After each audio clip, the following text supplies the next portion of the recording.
Doctor YouTube channel को subscribe करें और बेल आइकॉन को दबाएं पाकिस्तान के लीडिंग हेल्थ केयर प्रोफेशनल्स से सेहत के मुतालिक जानने के लिए। अस्सलाम वालेकुम रहमतुल्लाह। मेरा नाम डॉक्टर तलहा वकार है। मैं कंसल्टेंट न्यूरोलॉजिस्ट हूँ और रावलपिंडी एरिया में प्रैक्टिस करता हूँ। इस वीडियो क्लिप के ज़रिए से मैं आपको बताऊँगा वो 5 वजूहात जिनकी वजह से लोगों को रात को नींद आने में मुश्किल पेश आती है। नंबर 1, घबराहट, असाबी कमज़ोरी या मायूसी का मौजूद होना। बहुत से मरीज़ इस वजह से भी रात को नींद ना आने की शिकायत करते हैं क्योंकि उनको पहले से या तो एंग्जाइटी या फिर डिप्रेशन या फिर और कोई नफसियाती बीमारी होती है और जिसका बहुत सी दफ़ा नींद ना आना भी हिस्सा होता है।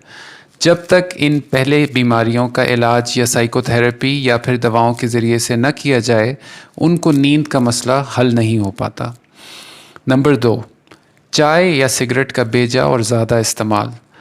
बहुत सी दफ़ा ये देखने में आया है कि लोग रात गए तक चाय का इस्तेमाल करते हैं और फिर बाद में आके डॉक्टर से नींद ना आने की शिकायत करते हैं। ऐसा ही मामला सिगरेट का भी है। जो लोग बहुत ज़्यादा सिगरेट इस्तेमाल करते हैं, चाय और निकोटीन में ऐसे केमिकल्स मौजूद हैं जो कि इंसान की नींद को उड़ा सकते हैं। तो अगर आप, वैसे तो सिगरेट है ही सेहत के लिए ख़राब और बहुत सी बीमारियों की वजह बनती है, तो कोई डॉक्टर भी ऐसा रिकमेंड नहीं करता कि आप सिगरेट इस्तेमाल करते रहें, बल्कि रोकने की तजवीज़ करते हैं सब डॉक्टर्स। जहाँ तक चाय का ताल्लुक़ है, उसका भी इस्तेमाल कम होना चाहिए और उसका इस्तेमाल भी सही वक्त पर होना चाहिए, यानी या तो सुबह के वक्त हो या फिर मैक्सिमम अगर असर या मगरिब के टाइम तक हो। उसके बाद डॉक्टर्स ये रिकमेंड नहीं करते कि आप इसका इस्तेमाल करें। तीसरी वजह, सही वक्त पर ना सोना। ये एक बहुत ही आम वजह है और जैसे जैसे वक्त आगे हम गुज़र रहा है, ज़्यादा लोग जो हैं इस मसले का शिकार होते जा रहे हैं कि लोग सही वक्त पर नहीं सोते हैं। लोग पूरी रात कोई एक्टिविटी करते हैं, या पढ़ाई या फिर गपशप या फिर टीवी देखना या फिर कोई भी ऐसी एक्टिविटी या कारोबार, और फिर सुबह फजर की नमाज के बाद सोने की कोशिश करते हैं और फिर दिन भर सोने की कोशिश करते हैं और उनको नींद नहीं आती, या अगर नींद आती भी है तो उनको वो आराम और सुकून हासिल नहीं होता जो कि वो नींद से हासिल करना चाहते हैं। इसकी साइंटिफिक वजूहात भी हैं क्योंकि हमारा जिस्म इस चीज़ के लिए प्रोग्राम्ड है कि वो रात के वक्त सोना पसंद करता है, और हमारा दीन भी हमें यही बात बताता है कि अल्लाह ताला ने रात को सोने का वक्त बनाया और दिन को मौश का वक्त बनाया है। तो हमारा जिस्म बिल्कुल इस फॉर्मूले पर काम करता है। मैं जिन लोगों को नींद की प्रॉब्लम होती है उनको यही तजवीज़ करता हूँ कि वो अपनी जिस हद तक भी मुमकिन हो इशा की नमाज के बाद एक्टिविटीज़ तमाम तर्क करके नींद को अपना फ़ोकस बनाएं, क्योंकि नींद जिस तरह सही ग़िज़ा हमारे लिए ज़रूरी है, वैसे ही अच्छी नींद भी हमारे जिस्म की सेहत के लिए बहुत ज़्यादा ज़रूरी है और इसको ज़रूर हमें तवज्जो देनी चाहिए और इसके लिए कोशिश करनी चाहिए। चौथी वजह, रात को लेट खाना खाना।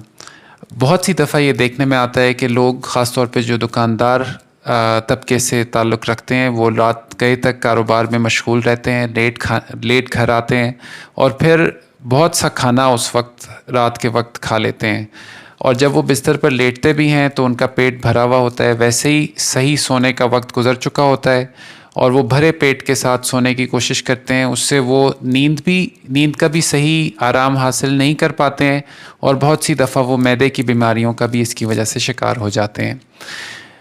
5वीं वजह, कमरे में टीवी और मोबाइल का इस्तेमाल। इस पॉइंट को मैंने रखा तो 5वें नंबर पर है, लेकिन अगर इसको आजकल के दौर में सबसे ऊपर भी रखा जाता तो ये कतन गलत ना होता।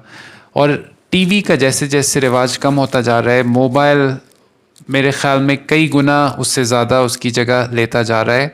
ये चीज़ आम देखने में आई है कि हर उम्र के लोग, चाहे वो नौजवान हों या फिर वो बहुत उम्र रसीदा लोग भी हों, हम सभी तकरीबन मोबाइल के साथ आजकल एडिक्टेड हैं, यानी आदी हो चुके हैं शदीद हद तक, और कुछ लोग तो बीमारी की हद तक आदी हो चुके हैं। और जब हम बिस्तर में लेट भी जाते हैं और आराम चाहते हैं, उस वक्त भी मोबाइल हमारी जान नहीं छोड़ता है, और या तो कोई चैटिंग चल रही होती है या फिर हम कोई वीडियोस देख रहे होते हैं या फिर कुछ हम पढ़ रहे होते हैं। तो मैं अपने तमाम तर सुनने वालों से ये गुजारिश करूँगा कि अव्वल तो जो सोने का कमरा है उसमें टीवी लगाएं ही ना, उसको ख़ास आराम के लिए और सोने के लिए रखें। और मोबाइल को भी जिस वक्त आप آرام کے لیے لیٹتے ہیں تو اس کو بھی آرام کا موقع دیں، اس کو کہیں دور اپنے بستر سے چارجنگ پہ لگا دیں، اور تاکہ آپ بھی آرام کر سکیں اور آپ کا موبائل بھی آرام کر سکے، اور آپ اس نیند کا فائدہ اٹھا سکیں، اس نیند کا آرام اٹھا سکیں، سکون اٹھا سکیں جو اللہ سبحانہ و تعالیٰ نے اس عظیم آرام کے ذریعے میں ہم سب کے لیے رکھا ہے۔ امید کرتا ہوں آپ سب میری بات سے فائدہ اٹھا سکیں گے۔ اپنا بہت سا خیال رکھیے۔ السلام علیکم ورحمۃ اللہ۔ ڈاکٹر یوٹیوب چینل کو سبسکرائب کریں اور بیل آئیکن کو دبائیں پاکستان کے لیڈنگ ہیلتھ کیئر پروفیشنلز سے صحت کے متعلق جاننے کے لیے۔